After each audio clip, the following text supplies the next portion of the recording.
So அனைவருக்கும் வணக்கம். ஒவ்வொரு வருடமும் ஏப்ரல் 22ஆம் தேதி வந்து வேர்ல்டு எர்த் டே, இது உலக புவி நாள் அனுசரிச்சுட்டு இருக்கோம். ஸோ இதனோட முக்கியத்துவம் என்னென்னா, இப்போ ஏற்படக்கூடிய இந்த ஒரு அன்ரீசனபிள் சீசன்ஸ்ன்னு சொல்லுவோம்.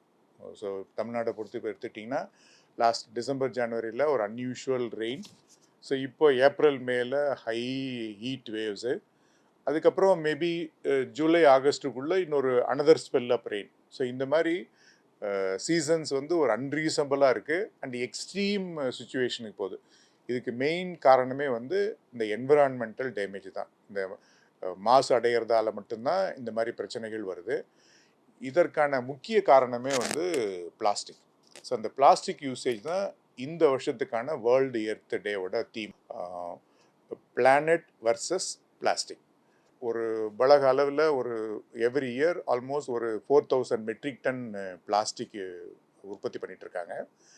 இதில் வந்து மோர் தென் 2/3 வந்து சிங்கிள் யூஸ் பிளாஸ்டிக். ஸோ இதுதான் என்விரான்மெண்டல் டேமேஜுக்கான ஒரு மிகப்பெரிய காரணம். ஸோ ஏற்கனவே இந்த பிளாஸ்டிக் மேனுஃபேக்சரிங்லேயே இந்த லாட் ஆஃப் என்விரான்மெண்டல் டேமேஜ் இருக்குது. இது மேனுஃபேக்சர் பண்ணும்போது பேசிக்கலாக இட்ஸ் எ பெட்ரோகெமிக்கல். இதுலேருந்து நிறைய டாக்ஸின்ஸ் உருவாகுது. இதை சரியான முறையில் நம்ம டிஸ்போஸ் பண்ணலைன்னா இது பயோடிகிரேடபிள் ஆகாத ஒரு மெட்டீரியல். இதனால் என்விரான்மெண்டல் டேமேஜ் தொடர்ந்து இருக்கும். ஸோ இப்போ நம்ம பார்த்தோம்னா ஆல்மோஸ்ட் ஒரு 46% வந்து லேண்ட்ஃபில்க்கு போகுது. அனதர் 17% வந்து இன்சனரேட் பண்ணுறோம். ஸோ எரிக்கிற நேரத்தில் ஸோ ஆல்மோஸ்ட் ஒரு 4000 டாக்ஸின்ஸ் வந்து இந்த பிளாஸ்டிக்லேருந்து வருது. ஸோ இந்த டாக்ஸின்ஸ் வந்து நம்மளோட உடம்புல, ஸோ இது என்விரான்மெண்டல்லேருந்து லீக் ஆகி நமக்கு வரலாம், இல்லை தண்ணீர் மாசுபடுறதால அதுலேருந்து வரலாம், இல்லை இது ஃபுட் செயினில் உள்ளே போயிட்டு அதுலேருந்து வரலாம்.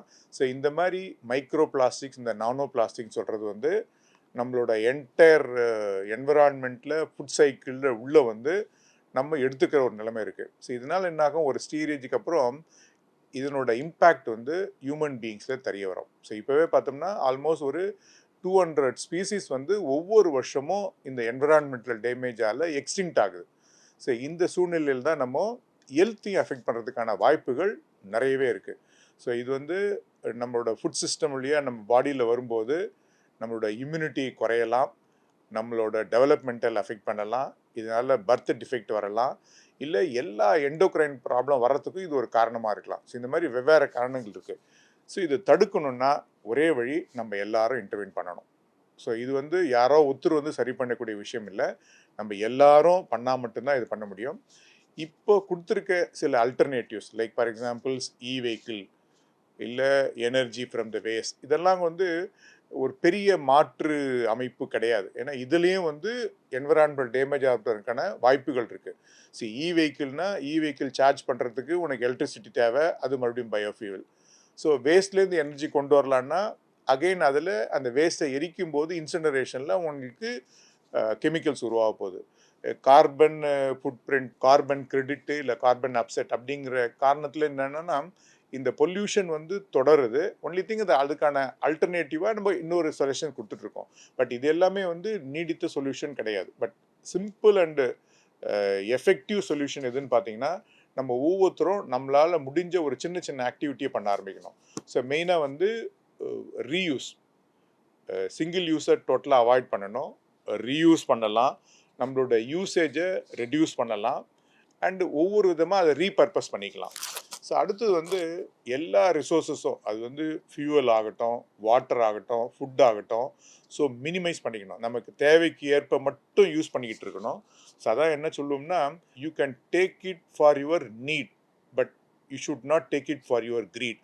நமக்கு தேவைக்கு ஏற்ற அளவு நம்ம பூமியிலேருந்து நம்மளோட தேவைகளை எடுத்துக்கிட்டோம்னா பூமி டேமேஜ் ஆகாது. பட் நம்மளோட பேராசைக்கு நம்ம இதுன்னு எடுக்க ஆரம்பிக்கும் போது தான் நம்மளோட என்விரான்மெண்டல் டேமேஜ் ஆகுது.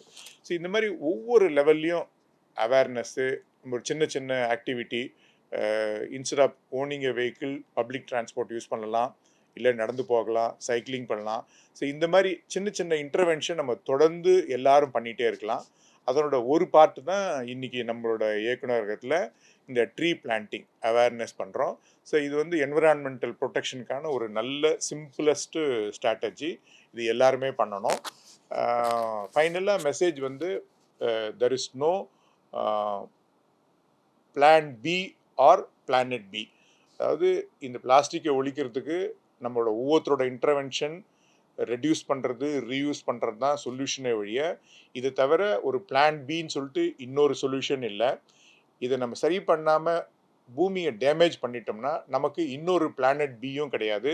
இருக்கிறது இந்த ஒரே பிளானட் தான். நம்ம எல்லாரும் அவங்கவுங்களோட ரோலை பண்ணோம்னா டெஃபினட்டாக ஒரு ஹெல்த்தியான ஹாப்பியான லைஃபு நமக்கும் நமக்கு பின்னாடி வரக்கூடிய ஃப்யூச்சர் ஜெனரேஷனுக்கும் நம்மளால் கொடுக்க முடியும்.